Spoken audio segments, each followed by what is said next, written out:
আসসালামু আলাইকুম এভরিওয়ান। আজকে আমরা শিখব কিভাবে এক্সেল একটি এরকম ড্রপ ডাউন লিস্ট তৈরি করা যায়। ওকে, তো এটাকে বলা হচ্ছে ডাটা ভ্যালিডেশন।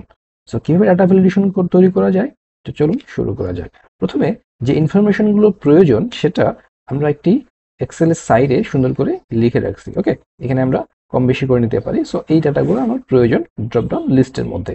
তো এটাকে আমরা কিভাবে লিস্টে অ্যাড করতে পারি। তো এটার জন্য আমাদের কি করতে হবে, প্রথমে যেখানে প্রয়োজন সেখানে সিলেক্ট থাকা অবস্থায় ওকে আমরা যাব এই যে ডাটা অপশনে, মেনু বাই ডাটা।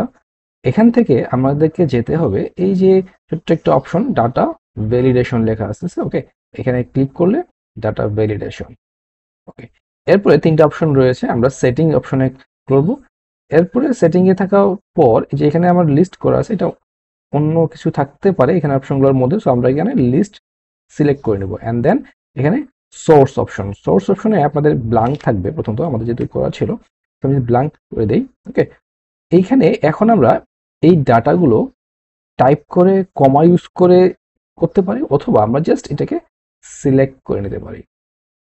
ওকে, দেখেন সিলেক্ট করার সঙ্গে সঙ্গে অটোমেটিক সোর্স চলে আসছে। ঠিক আছে, তো এখন জাস্ট আমরা কি করবো, ওকে প্রেস করব। ওকে প্রেস করার সাথে সাথেই দেখবেন এইখানে লিস্টটা চলে আসছে।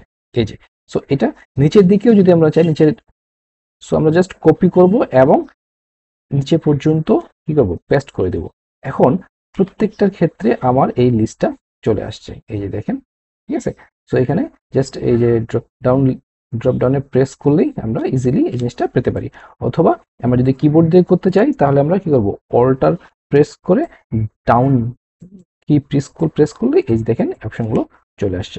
সো এভাবে আমরা ইজিলি এক্সেলের মধ্যে একটি সুন্দর ড্রপ ডাউন লিস্ট তৈরি করতে পারি ডাটা ভ্যালিডেশন করে। ওকে, তো পরবর্তী ভিডিও দেখা হবে।